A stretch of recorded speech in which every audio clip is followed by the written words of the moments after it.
വചനദീപം. ലൂക്കോസിൻ്റെ സുവിശേഷം 9-ാം അധ്യായം 26 മുതൽ 35 വരെയുള്ള വാക്യങ്ങളാണ് നാം ഇന്ന് വായിക്കുവാൻ പോകുന്നത്. ലൂക്കോസ് 9:26 മുതൽ 35 വരെ. എന്നാൽ ദൈവരാജ്യം കാണുവോളം മരണം ആസ്വദിക്കാത്തവർ ചിലർ ഇവിടെ നിൽക്കുന്നവരിലുണ്ട് സത്യം എന്ന് ഞാൻ നിങ്ങളോട് പറയുന്നു. ഈ വാക്കുകളെ പറഞ്ഞിട്ട് ഏകദേശം 8 നാൾ കഴിഞ്ഞപ്പോൾ അവൻ പത്രോസിനെയും യോഹന്നാനെയും യാക്കോബിനെയും കൂട്ടിക്കൊണ്ട് പ്രാർത്ഥിപ്പാൻ മലയിൽ കയറിപ്പോയി. അവൻ പ്രാർത്ഥിക്കുമ്പോൾ മുഖത്തിൻ്റെ ഭാവം മാറി, ഉടുപ്പ് മിന്നുന്ന വെള്ളയായും തീർന്നു. 2 പുരുഷന്മാർ അവനോട് സംഭാഷിച്ചു, മോശയും ഏലിയാവും തന്നെ. അവർ തേജസ്സിൽ പ്രത്യക്ഷരായി അവൻ യെരുശലേമിൽ പ്രാപിപ്പാനുള്ള നിര്യാണത്തെക്കുറിച്ച് സംസാരിച്ചു. പത്രോസും കൂടെയുള്ളവരും ഉറക്കത്താൽ ഭാരപ്പെട്ടിരുന്നു. ഉണർന്ന ശേഷം അവൻ്റെ തേജസ്സിനെയും അവനോടുകൂടെ നിൽക്കുന്ന 2 പുരുഷന്മാരെയും കണ്ടു. അവർ അവനെ വിട്ടുപിരിയുമ്പോൾ പത്രോസ് യേശുവിനോട്, ഗുരു, നാം ഇവിടെ ഇരിക്കുന്നത് നല്ലത്. ഞങ്ങൾ 3 കുടിൽ ഉണ്ടാകട്ടെ, ഒന്ന് നിനക്കും, ഒന്ന് മോശയ്ക്കും, ഒന്ന് ഏലിയാവിനും എന്ന് താൻ പറയുന്നത് ഇന്നത് എന്ന് അറിയാതെ പറഞ്ഞു. ഇത് പറയുമ്പോൾ ഒരു മേഘം വന്ന് അവരുടെ മേൽ നിഴലിട്ടു. അവർ മേഘത്തിലായപ്പോൾ പേടിച്ചു. മേഘത്തിൽ നിന്ന്, ഇവൻ എൻ്റെ പ്രിയപുത്രൻ, ഇവന് ചെവി കൊടുപ്പിൻ എന്ന് ഒരു ശബ്ദമുണ്ടായി. ശബ്ദമുണ്ടായ നേരത്ത് യേശുവിനെ തനിയെ കണ്ടു. അവർ കണ്ടത് ഒന്നും ആ നാളുകളിൽ ആരോടും അറിയിക്കാതെ മൗനമായിരുന്നു. പുതിയ നിയമത്തിൽ തെറ്റുകളുണ്ട് എന്ന് തെളിയിക്കുവാൻ വേണ്ടി ആളുകൾ കോട്ട് ചെയ്യുന്ന ഒരു ഭാഗമാണ് ഇന്ന് ഞാൻ വായിച്ചത്. ഇവിടെ പ്രകടമായ ചില വിരോധാഭാസങ്ങൾ എഴുതിയിരിക്കുന്നതായി തോന്നും. അത്തരത്തിലുള്ള 2 കാര്യങ്ങളുണ്ട്. അത് രണ്ടും ഞാൻ വിശദീകരിക്കാം. യേശു തന്നെക്കുറിച്ച് പുരുഷാരം എന്തു പറയുന്നു എന്ന് ശിഷ്യന്മാരോട് ചോദിച്ചു. അവർ അതിനുള്ള മറുപടി നൽകി. ശിഷ്യന്മാരോട് താൻ ചോദിച്ചു, നിങ്ങൾ എന്നെക്കുറിച്ച് എന്തു പറയുന്നു? പത്രോസ് പറഞ്ഞു, നീ ക്രിസ്തുവാണ്. പിന്നീട് യേശു തനിക്ക് സംഭവിക്കുവാൻ പോകുന്ന മരണത്തെക്കുറിച്ച് അവരോട് പറഞ്ഞു. യേശുവിൻ്റെ ശിഷ്യനാകുവാൻ കൊടുക്കേണ്ടുന്ന വിലയെക്കുറിച്ചും താൻ തൻ്റെ ശിഷ്യന്മാരോട് പറഞ്ഞു. തന്നെക്കുറിച്ച് ഈ ജീവിതത്തിൽ ലജ്ജിക്കാത്തവരെ യേശു താൻ തേജസ്സോടെ വരുമ്പോൾ ബഹുമാനിക്കുമെന്നും താൻ പറഞ്ഞു. അത് പറഞ്ഞതിന് ശേഷം 26-ാം വാക്യത്തിൽ, എന്നാൽ ദൈവരാജ്യം കാണുവോളം മരണം ആസ്വദിക്കാത്തവർ ചിലർ ഇവിടെ നിൽക്കുന്നവരിലുണ്ട് സത്യം എന്ന് ഞാൻ നിങ്ങളോട് പറയുന്നു എന്ന് യേശു പറഞ്ഞു. യേശു ഇത് പറയുമ്പോൾ അവിടെ നിന്നവർ ആരാണ്? 12 അപ്പോസ്തലന്മാർ. ഈ 12 അപ്പോസ്തലന്മാരിൽ ആരും ഇന്ന് ജീവിച്ചിരിപ്പില്ല. അവരെല്ലാവരും 1-ാം നൂറ്റാണ്ടിൽ തന്നെ മരിച്ചു. പിന്നെ യേശു ഈ പറഞ്ഞത് എന്താണ്? ദൈവരാജ്യം വരുവോളം കാണുവോളം മരണം ആസ്വദിക്കാത്തവർ. ഒന്നുകിൽ ദൈവരാജ്യം വന്നു, അതവർ കണ്ടു, അല്ലെങ്കിൽ യേശു പറഞ്ഞത് ശരിയല്ല. ഈ 2 സാധ്യതകളേ ഉള്ളൂ. ദൈവരാജ്യം കാണുവോളം എന്ന് യേശു പറഞ്ഞത്, യേശു വീണ്ടും ഈ ഭൂമിയിലേക്ക് വരുന്നതിനെക്കുറിച്ചാണ് എന്ന് ആണ് സാധാരണ ഒറ്റ വായനയിൽ നമുക്ക് തോന്നുക. താൻ അങ്ങനെ അവിടെ പറഞ്ഞിട്ടില്ല. ദൈവരാജ്യം കാണുവോളം മരണം ആസ്വദിക്കാത്തവർ എന്ന് പറഞ്ഞു. മറ്റൊരു സുവിശേഷത്തിൽ ദൈവരാജ്യം ശക്തിയോടെ വരുന്നത് കാണുവോളം മരണം ആസ്വദിക്കാത്ത ചിലർ ഇവിടെ നിൽക്കുന്നു എന്ന് പറഞ്ഞു. ഈ കാര്യം മത്തായി സുവിശേഷം അതിൻ്റെ 17-ാം അധ്യായത്തിൽ, മർക്കോസിൻ്റെ സുവിശേഷം 9-ാം അധ്യായത്തിൽ, ഇവിടെ ലൂക്കോസിൻ്റെ സുവിശേഷം 9-ാം അധ്യായത്തിൽ, ഈ 3 അധ്യായങ്ങളിൽ ഈ കാര്യം പറഞ്ഞിട്ടുണ്ട്. ഈ 3 ഭാഗത്തും യേശു ദൈവരാജ്യം കാണുവോളം മരണം ആസ്വദിക്കാത്തവർ ചിലർ ഇവിടെ നിൽക്കുന്നവരിലുണ്ട് എന്ന് പറഞ്ഞതിന് ശേഷം ഉണ്ടായ സംഭവം ഒന്ന് തന്നെയാണ്. മർക്കോസും മത്തായും ലൂക്കോസും ആ സംഭവം എഴുതിയിട്ടുണ്ട്. 3 ശിഷ്യന്മാരെ കൂട്ടി, അതായത് 12 പേരെ കൂട്ടിയല്ല, 3 പേരെ കൂട്ടി, പത്രോസിനെയും യാക്കോബിനെയും യോഹന്നാനെയും കൂട്ടി താൻ ഒരു മലയിൽ പ്രാർത്ഥിക്കാൻ പോകുന്നു. അവിടെ വച്ച് താൻ രൂപാന്തരം പ്രാപിക്കുകയാണ്. മറുരൂപമലയിൽ വെച്ചാണ് അതുണ്ടായത്. മറുരൂപമലയിലെ സംഭവമാണ് യേശു ഇത് പറഞ്ഞതിന് ശേഷം ഉണ്ടായത്. ആ സംഭവം ശിഷ്യന്മാർ എല്ലാവരും കണ്ടില്ല. ഇവിടെ നിൽക്കുന്നവരിൽ ചിലർ എന്നാണല്ലോ യേശു പറഞ്ഞത്. അപ്പോൾ യേശു ദൈവരാജ്യം കാണുവോളം മരണം ആസ്വദിക്കാത്തവർ ചിലർ ഇവിടെ ഉണ്ട് എന്ന് പറഞ്ഞത് ദൈവരാജ്യത്തെക്കുറിച്ച് പറഞ്ഞത് യേശു വീണ്ടും വരുന്ന കാര്യമല്ല, മറിച്ച് തൻ്റെ തേജസ് ശിഷ്യന്മാർക്ക് വെളിപ്പെടുത്തി കൊടുക്കുന്ന കാര്യമാണ്. മറുരൂപമലയിൽ ഉണ്ടാകാൻ പോകുന്ന സംഭവത്തെക്കുറിച്ചാണ് യേശു പറഞ്ഞത് എന്ന് നമുക്ക് മനസ്സിലാക്കാം. അതുകൊണ്ട് ഇത് ഒരു വിരോധാഭാസമല്ല, പുതിയ നിയമത്തിലെ ഒരു തെറ്റും അല്ല. 27-ാം വാക്യത്തിൽ ഈ വാക്കുകളെ പറഞ്ഞിട്ട് ഏകദേശം 8 നാൾ കഴിഞ്ഞപ്പോൾ അവൻ പത്രോസിനെയും യോഹന്നാനെയും യാക്കോബിനെയും കൂട്ടിക്കൊണ്ട് പ്രാർത്ഥിക്കാൻ മലയിൽ കയറിപ്പോയി. ഈ 27-ാം വാക്യത്തിൽ പറഞ്ഞിരിക്കുന്ന കാര്യവും വിരോധാഭാസമാണ് എന്ന് പറയുന്ന ആളുകളുണ്ട്. ഇവിടെ ഏകദേശം 8 നാൾ കഴിഞ്ഞപ്പോൾ എന്ന് പറയുന്നു. മറ്റ് സുവിശേഷത്തിൽ 6 ദിവസം കഴിഞ്ഞ ശേഷം എന്ന് പറയുന്നു. ഒരാൾ 6 എന്ന് പറയുന്നു, ഒരാൾ 8 എന്ന് പറയുന്നു.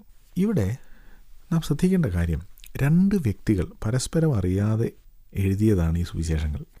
ഒരാൾ ഏകദേശം 8 ദിവസം എന്ന് പറഞ്ഞാൽ അതിൻ്റെ അർത്ഥം ഇത് പറഞ്ഞ ദിവസവും അത് കഴിഞ്ഞുള്ള 6 ദിവസവും പിന്നെ അത് സംഭവിച്ച ഒരു ദിവസവും, അങ്ങനെ 8 ദിവസം. വേറൊരാൾ പറഞ്ഞു 6 ദിവസങ്ങൾക്ക് ശേഷം, അതായത് പറഞ്ഞ ദിവസം കൂടാതെ 6 ദിവസം കഴിഞ്ഞു, അതിനടുത്ത ദിവസം. ഈ 2 പേരും ഒരേ വാക്കുകളിൽ ഈ കാര്യങ്ങൾ എഴുതിയിരുന്നെങ്കിൽ ആരെങ്കിലും പറഞ്ഞു കൊടുത്ത് ഇവർ 2 പേരും എഴുതിയതാണെന്ന് നമുക്ക് സംശയിക്കാമായിരുന്നു. എന്നാൽ അങ്ങനെയല്ല, മറിച്ച് ഇത് സാക്ഷികൾ, നിഷ്പക്ഷമായി എഴുതിയ സാക്ഷികളുടെ വാക്കുകളിൽ നിന്നാണ് പുതിയ നിയമത്തിലെ സുവിശേഷങ്ങൾ എഴുതിയിരിക്കുന്നത്. ഇത് വിരോധാഭാസമല്ല, മറിച്ച് ഇത് വിശ്വസനീയമാണെന്നുള്ളതിൻ്റെ തെളിവാണ് ഈ 27-ാം വാക്യം. അതുപോട്ടെ, യേശു 3 ശിഷ്യന്മാരെ കൂട്ടി ഒരു മലയുടെ മുകളിൽ പ്രാർത്ഥിക്കുവാൻ പോയി. യേശു പ്രാർത്ഥിക്കാൻ പോകുമ്പോൾ സാധാരണ സംഭവിക്കുന്ന കാര്യം ശിഷ്യന്മാർ ഇരുന്ന് ഉറങ്ങും എന്നതാണ്. അതുതന്നെയാണ് മിക്കവാറും മറുരൂപമലയിലും സംഭവിച്ചത്.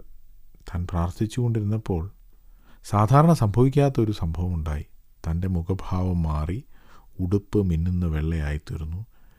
2 പുരുഷന്മാർ അവനോട് സംഭാഷിച്ചു, മോശയും ഏലിയാവും തന്നെ. യേശു തനിക്ക് രൂപാന്തരം ഉണ്ടാകുന്നതെങ്ങനെയാണ് എന്ന് ശിഷ്യന്മാർ കണ്ടോ ഇല്ലയോ കൃത്യം നമുക്ക് അറിഞ്ഞുകൂടാ. ഏതായാലും 2 പുരുഷന്മാർ യേശുവിനോട് സംസാരിക്കുന്നത് ശിഷ്യന്മാർ കണ്ടു.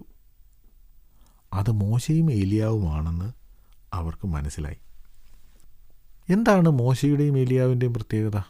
ഒരുപാട് പ്രത്യേകതകളുണ്ട്. മോശയെക്കുറിച്ച് നാം വായിക്കുന്നത്, മോശയ്ക്ക് കനാൻ നാട് കാണണമെന്നുണ്ടായിരുന്നു, പക്ഷേ സാധിച്ചില്ല. ദൈവം പറഞ്ഞു, നീ കനാനിൽ കടക്കുകയില്ല. മോശ കനാനിൽ കടക്കുന്നതിന് മുമ്പ് തന്നെ മരിച്ചു. മോശയുടെ ശവസംസ്കാരം നടത്തിയത് ദൈവം തന്നെയാണ്. അവനെ എവിടെയാണ് അടക്കിയതെന്ന് ആർക്കും അറിഞ്ഞുകൂടാ. എന്തൊരു മരണമല്ലേ! മരണം ദൈവസന്നിധിയിൽ വെച്ച് ദൈവം തന്നെ അവൻ്റെ ശവമടക്ക് നടത്തി. നമ്മുടെയൊക്കെ ശവമടക്ക് നടത്തുന്നത് നമ്മുടെ മക്കളായിരിക്കും, അല്ലെങ്കിൽ ബന്ധുക്കളായിരിക്കും. ദൈവം ശവമടക്ക് നടത്തിയ മോശ, ഇതിലും വലിയൊരു ശവസംസ്കാര ശുശ്രൂഷ നടക്കാനില്ല. അപ്പോൾ മരണത്തിൽ നിസ്തുല്യനായിരുന്നു മോശ. ഏലിയാവ് മരിച്ചില്ല. ഏലിയാവ് പറഞ്ഞു, എനിക്ക് മരിച്ചാൽ മതി എന്നൊക്കെ ഏലിയാവ് ദൈവത്തോട് പറഞ്ഞെങ്കിലും ഏലിയാവ് മരിച്ചില്ല. മരിക്കാതെ സ്വർഗത്തിൽ പോയ ആളാണ് ഏലിയാവ്. നാം ഇവിടെ ചിന്തിക്കുന്നത് ദൈവരാജ്യം കാണുവോളം എന്ന് യേശു പറഞ്ഞതിനെക്കുറിച്ചാണല്ലോ. യേശുവിൻ്റെ വരവാണ് ദൈവരാജ്യം എന്ന് വിശ്വസിക്കുന്നവരുണ്ട്. അതിൽ തെറ്റില്ല. കാരണം യേശുവിൻ്റെ വരവിൽ സംഭവിക്കാൻ പോകുന്നത് ഇത് തന്നെയാണ്. അന്ന് ചില ആളുകൾ ജീവനോടെ ഇരിക്കും, മരിക്കാത്തവർ. പിന്നെ മരിച്ചവരും അന്ന് ജീവനോടെ ഇരിക്കുന്നവരുമായ ആളുകൾ സമ്മേളിക്കുന്ന ഒരവസരമാണ് കർത്താവിൻ്റെ 2ാം വരവ്. അത് നാം കൊരിന്ത്യർ ലേഖനം 15-ാം അധ്യായത്തിലും തെസ്സലോനിക്ക ലേഖനത്തിലും വായിക്കുന്നുണ്ട്. ഇവിടെ മരിച്ച മോശയും മരിക്കാതെ ജീവനോടെ സ്വർഗാരോഹണം ചെയ്ത ഏലിയാവും, അവർ 2ഉം യേശുവിനോട് സംഭാഷിക്കുകയാണ്. ഇത് മോശയാണ്, ഇത് ഏലിയാവാണ് എന്ന് ശിഷ്യന്മാർക്ക് എങ്ങനെ മനസ്സിലായി എന്ന് നാം അവിടെ വായിക്കുന്നില്ല. കാരണം മോശയുടെയും ഏലിയാവിൻ്റെയും ഒന്നും ചിത്രങ്ങളില്ലല്ലോ. ഇവരൊക്കെ 1000-ലധികം വർഷങ്ങൾക്ക് മുമ്പ് ജീവിച്ചവരാണ്. ഒരു കാരണവശാലും ഇവരെങ്ങനെയാണ് ഇരിക്കുന്നതെന്ന് അറിയുവാൻ ശിഷ്യന്മാർക്ക് കഴിയുമായിരുന്നില്ല. പക്ഷേ അവർക്കത് മനസ്സിലായി എന്ന് എങ്ങനെയോ ലൂക്കോസ് എഴുതിയിരിക്കുന്നു. അതെങ്ങനെയെന്ന് നമുക്ക് അറിഞ്ഞുകൂടാ. മോശ വാസ്തവത്തിൽ ഇസ്രായേൽ മക്കളുടെ രാഷ്ട്രപിതാവ് എന്ന പേരിന് അർഹനാണ്. കാരണം മോശയാണ് അവരെ മിസ്രൈമിലെ അടിമത്തത്തിൽ നിന്ന് വിടുവിച്ച് മരുഭൂമിയിൽ കൂടി നടത്തി കനാൻ നാട്ടിലേക്ക് കയറുവാൻ അതിൻ്റെ വാതിൽക്കൽ വരെ കൊണ്ടുവന്നാക്കിയത്. മോശയാണ് അവർക്ക് ന്യായപ്രമാണം നൽകിയത്. അവരുടെ രാജ്യത്തിൻ്റെ കോൺസ്റ്റിറ്റ്യൂഷൻ, ഭരണഘടന എഴുതി നൽകിയത് മോശയാണ്. മോശയെപ്പോലൊരു പ്രവാചകനില്ല. ന്യായപ്രമാണം മോശ മുഖാന്തരം വന്നു എന്ന് യഹൂദന്മാർ അഭിമാനത്തോടെ പറയും. യഹൂദന്മാരുടെ രാജ്യത്തെ ഏറ്റവും പ്രധാനപ്പെട്ട വ്യക്തി, അവർ ഏറ്റവും ബഹുമാനിക്കുന്ന വ്യക്തി ഏലിയാവ്. യഹൂദയും ഇസ്രായേലും എന്ന 2 രാജ്യങ്ങളായി തിരിഞ്ഞതിന് ശേഷമാണ് ഏലിയാവ് ഇസ്രായേലിൽ പ്രവാചകനായി വന്നത്. വിഗ്രഹാരാധനയും ദൈവനിഷേധവും അതിൻ്റെ മൂർധന്യത്തിലെത്തി. ദൈവവിരോധികളായ രാജാവും രാജ്ഞിയും, വിഗ്രഹങ്ങളെ സേവിക്കുന്നവർ മാത്രം ഉള്ള രാജ്യം, അവിടെ ദൈവത്തിനു വേണ്ടി തനിയെ നിൽക്കുവാൻ തയ്യാറായ പ്രവാചകനാണ് ഏലിയാവ്. താൻ പ്രാർത്ഥിച്ചപ്പോൾ മഴ പെയ്തില്ല. 3 വർഷം താൻ പ്രാർത്ഥിച്ചപ്പോൾ മഴ പെയ്തു. പക്ഷേ മഴ പെയ്യുന്നതിന് മുൻപ് താൻ പ്രാർത്ഥിച്ചപ്പോൾ സ്വർഗത്തിൽ നിന്ന് തീ പെയ്തു. വലിയ അത്ഭുതങ്ങൾ ഒരു രാജ്യം മുഴുവൻ നോക്കി നിൽക്കുമ്പോൾ ചെയ്തയാളാണ് ഏലിയാവ്. ഇസ്രയേലിൻ്റെ ചരിത്രത്തിലെ പ്രഗത്ഭരായ 2 വ്യക്തികൾ, മോശ, ഏലിയാവ്. നിങ്ങൾ ഇതേ അധ്യായം വായിച്ചപ്പോൾ ഓർക്കുന്നുണ്ടാവും. യേശു തൻ്റെ ശിഷ്യന്മാരോട് ചോദിച്ചു, പുരുഷാരം എന്നെക്കുറിച്ച് എന്ത് പറയുന്നു? അപ്പോൾ പുരുഷാരം പറഞ്ഞ ഒരു ഉത്തരം യേശു ഏലിയാവാണെന്നാണ്. വേറൊരു ഉത്തരം, പുരാതന പ്രവാചകന്മാരിൽ ഒരുത്തൻ ഉയർത്തെഴുന്നേറ്റു, അത് മോശയായിരിക്കാം. കാരണം മോശയാണല്ലോ ഒരു പുരാതന പ്രവാചകൻ. അപ്പോൾ യേശു എത്ര വലിയവനായാലും മോശയോളമോ അല്ലെങ്കിൽ ഏലീശയോളമോ ആകും എന്നാണ് പുരുഷാരം ചിന്തിച്ചിരിക്കുന്നത്. ഇസ്രയേലിൻ്റെ ചരിത്രത്തിലെ ഏറ്റവും പ്രഗത്ഭന്മാരായ 2 ആളുകൾ യേശുവിൻ്റെ അടുക്കൽ വന്നിരിക്കുകയാണ്. മോശയെ ഒന്ന് കാണാൻ സാധിച്ചാൽ ഒരു ഇസ്രായേലിൻ മോശയോട് എന്തു ചോദിക്കും? എന്തെല്ലാം ചോദ്യങ്ങൾ ചോദിക്കും. മോശയുടെ സ്വന്തം അമ്മ മോശയെ വളർത്തി, അതിന് രാജ്ഞിയുടെ കയ്യിൽ നിന്ന് പണം വാങ്ങി. അപ്പോൾ ആ അമ്മ പറഞ്ഞോ, ഞാനാണ് നിൻ്റെ സ്വന്തം അമ്മ എന്ന് മോശയോട് പറഞ്ഞോ? അതറിയാൻ നമുക്ക് താല്പര്യമുണ്ട്. അതറിയാൻ എല്ലാ ഇസ്രായേൽക്കാർക്കും താല്പര്യമുണ്ട്. മോശയെ കണ്ടാൽ നാം അതാണ് ചോദിക്കുക. അല്ലെങ്കിൽ ചെങ്കടലിനെ വിഭാഗിച്ചു, കടൽ 2 വശത്തും ഭിത്തിയായിട്ട് നിൽക്കുന്നു, അതിൻ്റെ നടുക്കൂടെ ആളുകൾ കടന്നു പോകുന്നു. അപ്പോൾ സൈഡിലേക്ക് നോക്കിയാൽ ഈ വെള്ളത്തിനകത്ത് അക്വേറിയത്തിനകത്തെ പോലെ മീനെ കാണാൻ സാധിക്കുമായിരുന്നോ? മോശയെ കണ്ടാൽ നമുക്ക് ചോദിക്കാമായിരുന്നു, അല്ലേ? 20 ലക്ഷം ആളുകൾക്ക് എല്ലാ ദിവസവും മന്ന കൊടുത്തയാളാണ് മോശ. ആ മന്നയുടെ രുചി എങ്ങനെയാണ്? ദൈവത്തോടൊപ്പം സമയം ചെലവഴിച്ചയാളാണ് മോശ. 40 ദിവസം താൻ പർവ്വതത്തിൽ ദൈവത്തോടൊപ്പമായിരുന്നു. ദൈവത്തിൻ്റെ തേജസ് ഇതുപോലെ കാണാൻ സാധിച്ച വേറൊരാളില്ല. ദൈവത്തിന് അഭിമുഖമായി സംസാരിച്ചു എന്നാണ് ദൈവം തന്നെ മോശയെക്കുറിച്ച് പറയുന്നത്.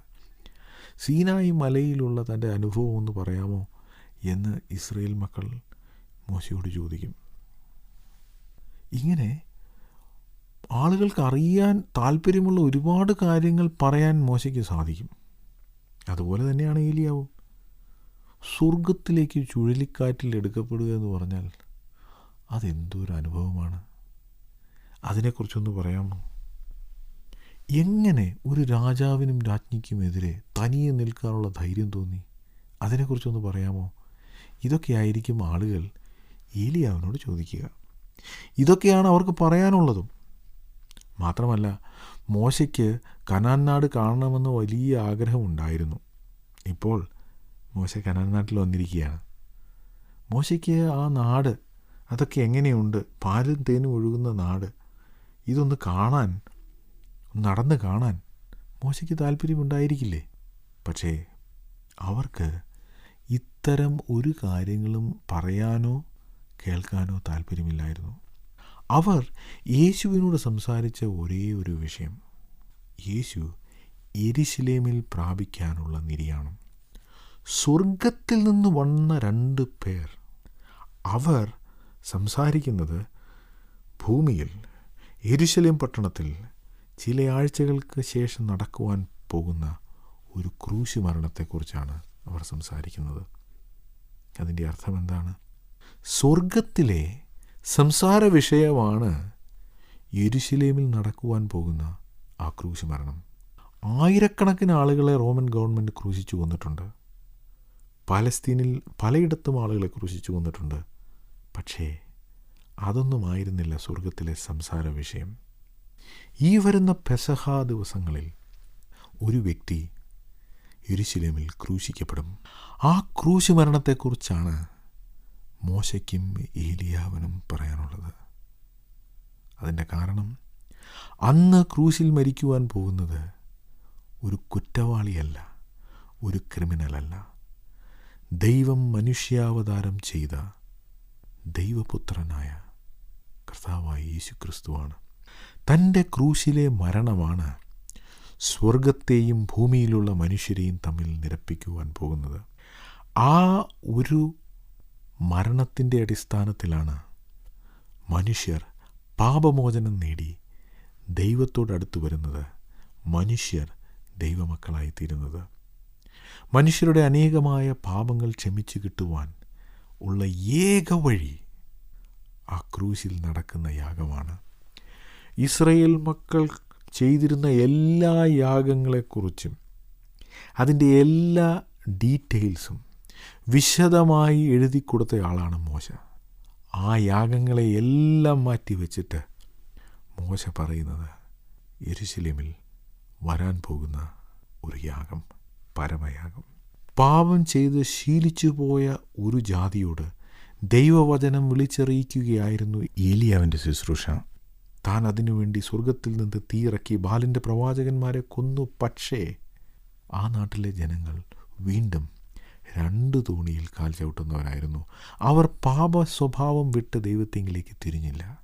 എന്നാൽ യെരുശലേമിൽ നടക്കുവാൻ പോകുന്ന യേശുവിൻ്റെ നിര്യാണം പാപത്തിൻ്റെ അടിമത്തത്തിൽ നിന്ന് മനുഷ്യരെ വിടുവിച്ച് ദൈവപ്രസാദമുള്ള ജീവിതം നയിക്കുവാൻ അവർക്ക് ശക്തി നൽകുന്നതാണ്.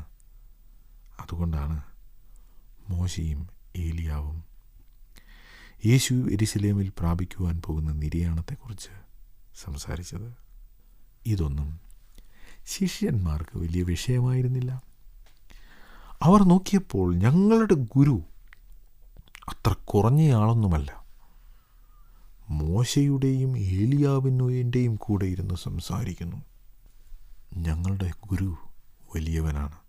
പത്രോസ് താൻ പറയുന്നത് ഇന്നത് എന്നറിയാതെ പറഞ്ഞ കാര്യം എന്താണെന്ന് അവിടെ എഴുതിയിരിക്കുന്നു. പത്രോസ് പറഞ്ഞു, ഞാൻ 3 കുടിലുണ്ടാക്കാം, ഒന്ന് മോശയ്ക്ക്, ഒന്ന് ഏലിയാവിന്, ഒന്ന് നിനക്ക്. ഞങ്ങൾക്ക് വേണ്ട, കാരണം ഞങ്ങൾ സാധാരണ ആളുകൾ, നിങ്ങൾ വലിയ പ്രവാചകന്മാർ, ഞങ്ങളുടെ ഗുരു. നിങ്ങൾ കൂടാരത്തിൽ വസിക്കുക, ഞങ്ങൾ ഇവിടെ എവിടെയെങ്കിലുമൊക്കെ ചുറ്റിപ്പറ്റി നിന്നോളാം. അവിടെ ലൂക്കോസ് എഴുതിയിട്ടുണ്ട്, പറയുന്നത് എന്തെന്നറിയാതെയാണ് പത്രോസ് പറഞ്ഞതെന്ന്. പത്രോസ് വിചാരിച്ചു താൻ യേശുവിന് ഒരു വലിയ സ്ഥാനം നൽകുകയാണ്. മോശയോടൊപ്പം ഏലിയാവിനോടൊപ്പം കൂടാരത്തിൽ വസിക്കുവാനുള്ള അവകാശം ഞങ്ങളുടെ ഗുരുവിനുണ്ട്. ഞങ്ങളുടെ ഗുരു പിന്നെ വലിയവനാണ്.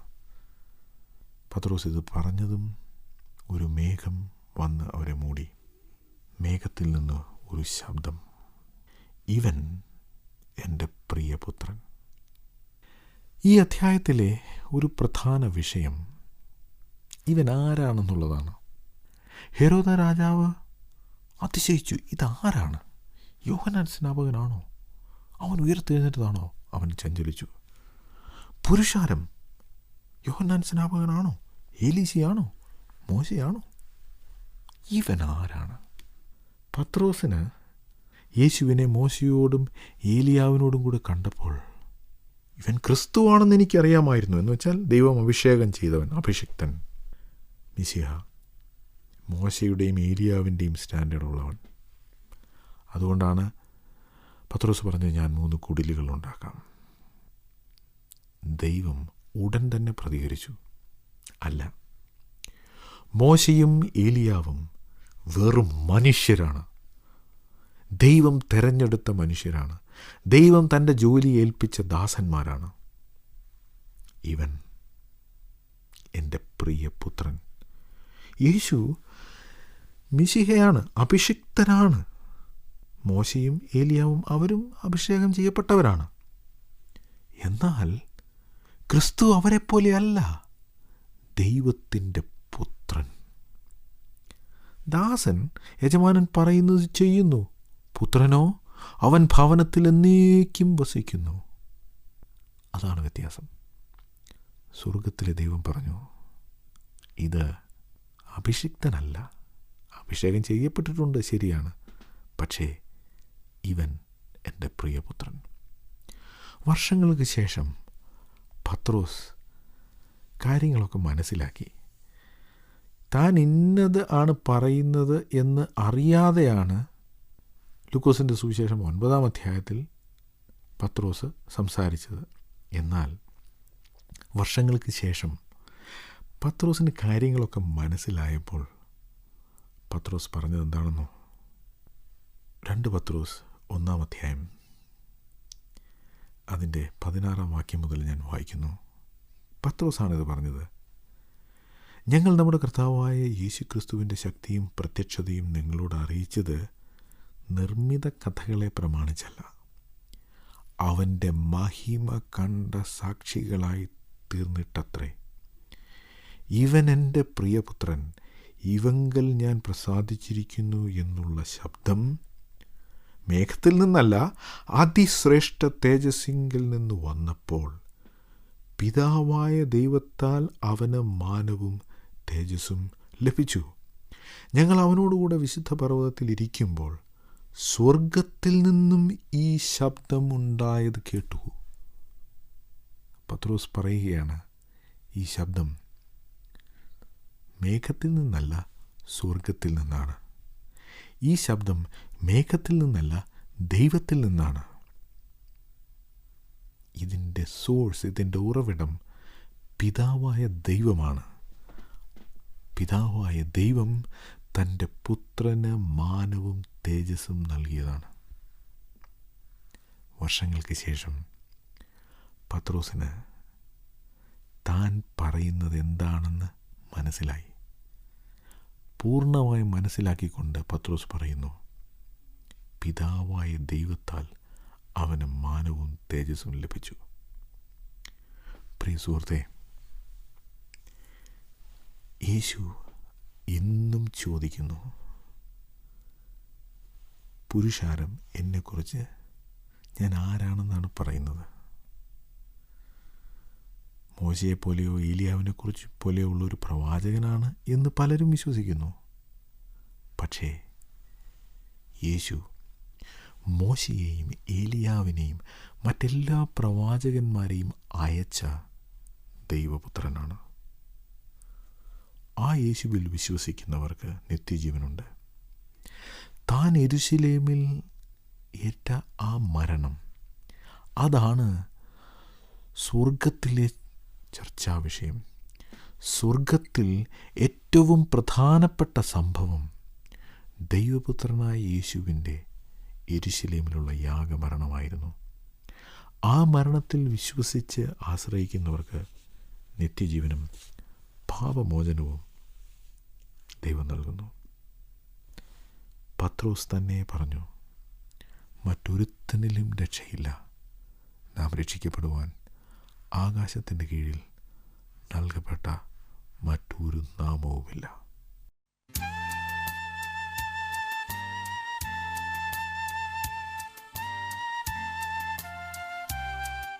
വചനദീപം